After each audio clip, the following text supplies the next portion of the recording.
Hey everyone! Today I thought I'd do an interview tips video where I talked about what things I think are important when you are headed to an interview for occupational therapy school. The first tip that I have is to wear clothes that you feel comfortable in. Now, of course, you're going to want to dress nicely. When I went to schools, I noticed a lot of either suits and jackets or slacks and a really nice blouse. That was the typical attire that most people wore when I went to my interviews. But keeping with that, you want to make sure that your personal attire is also comfortable. So you don't want to be wearing a blouse that you're worried is too low cut or that is itchy, or shoes that are too tight, or really anything that's going to make you feel uncomfortable and fidgety and that you're going to have to like keep moving or that kind of thing. So make sure that you're wearing clothes that you feel comfortable in and that are not going to distract from your interview. Another thing you should definitely make sure you do before an interview is you want to brush up on why you wanted to go to this school in the first place. I know when I interviewed, it was way after I applied to a school and way after I had even decided that I wanted to go to this school. So for me, I had to really brush up on why did I want to apply to this school in the first place, and just look into what were my personal reasons for going to the school, what do I really like about that school, what makes that school stand out from other schools, so that I was prepared and could share that information and I looked like I knew about the school. One thing that I think is extremely important is if you're having an interview day, you eat before you go. I know I had a school that had an interview day or an interview afternoon, and it started at noon, which is like right when I would normally eat lunch, and so I ended up eating breakfast late, but it was still too much time between when I had eaten breakfast, and we didn't get out till like 4 or 5, so I was so hungry by the end of it, and I realized my energy levels had dropped, and I was just thinking about how hungry I was. So definitely took away from the interview experience, and I would recommend eating before you go, even if it's just a small something right before you go. That way you're not hungry, and if you have the option to maybe put something in your bag, if you can sneak away for a little bit, or at least right after the interview you can eat something so that you're not really hungry. When you're interviewing at school, make sure that you know what questions they'll likely ask you, and think of questions that you can ask them. There are people who have interviewed at these schools before, especially if you go on the Student Doctor Network. You should be able to type in the school name and you might be able to see what questions they've had before. I know sometimes people post them from previous years, or at least you can get general ideas of if they have kind of creative questions or if they're just going to have the generic interview questions. So make sure you know what questions so that you're prepared and you don't get caught like a deer in the headlights. Make sure you're prepared to talk about any negative aspects of your application in a positive manner, or be able to spin it in a positive way. So if you know that you're not as strong of an applicant in one area, make sure that you know, in case you're asked questions about that, how to positively discuss that issue, and make sure that you don't bring yourself down and make yourself look like a bad candidate when you're talking about that experience, because there's a good chance that they'll want to know more about it.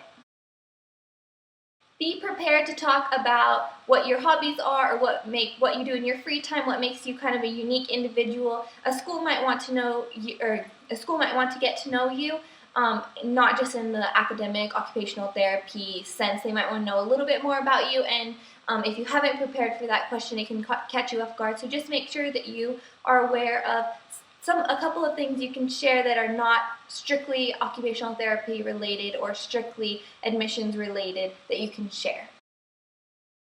If you've never been to the school before, make sure you kind of scout out the location before you get there.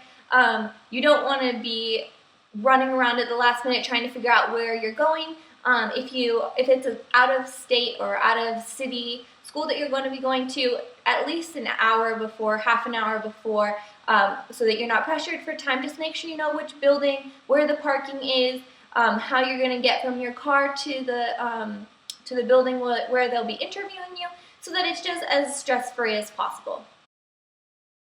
This one is especially true for me, and that is to remember your interviewers' names. You want to be able to know who you're talking to and refer to them by name. especially when you're saying thank you at the end. It's great to be able to say thank you and then the name of the people that interviewed you. Or if you have a question specifically directed, if you're being interviewed by multiple people, if you can specifically direct your question towards one of the two, that's nice. In addition to making sure that you're wearing clothes that are appropriate for an interview, so wearing either clothes that are clean, either slacks and a really nice blouse, or kind of like a suit. You want to make sure that if you wear glasses, your glasses are clean, your shoes are in good condition and are also clean as well. If you trimmed your nails, that your hair is kempt. You just want to make sure that you look like a clean person, that you have a professional appearance. You don't want something distracting in terms of your attire and what you're wearing and what you look like from the interview. I know that my sister said she went to an interview and one of the girls accidentally forgot to take the tags off of her suit jacket. And can you imagine being that girl, how embarrassing it would be when you find out later that your tag has been showing the entire time. So little things like that. I mean, my sister noticed, and it wasn't even her, and it wasn't the person she was interviewing. So if my sister noticed the tags on the girl's outfit, you can bet that the people interviewing her also noticed. So make sure that any little things that could be distractions are dealt with so that they're not distractions. Before you go into your interview or go into your interview building, I've read about, or heard about, I think I've read and heard about, doing power poses before you go into an interview, which is basically, they've done studies that show that if you stand in power positions, which are positions in which your body is more open and assertive, so for example, like hands on your hips, that would be a power position, whereas if your legs are crossed and your arms are crossed like this would not be a power position. Doing things, posing in specific ways that are more powerful can make you feel more powerful and more confident when going into an interview. I'll put some links below if you're interested in learning what those power positions are, but if you just either go into a bathroom right before your interview or in your car before you go into the interview building, do a couple poses, put your hands on your hips, stand up straight. It helps you feel more confident, and then you go into the interview feeling a bit more confident. And even if you go into an interview, I know I went into an interview building where there were just a lot of students and we were all sitting in kind of like a bleacher seating. If you just sit confidently and sit upright and sit so that you're taking up more space instead of sitting kind of meekly like this, you'll feel more confident. So I'll put some links below if you're interested in learning more about that. But if you just do that a few minutes before, I know it feels a little silly, but you feel more confident when you're going into the interview. It's a little thing you can do to help. So those are my interview tips. I hope that they were helpful. Good luck on any interviews you might be having. Check out my last interview video. I'll put a link down below and probably on the screen right now. And I hope you're having a great day. Bye.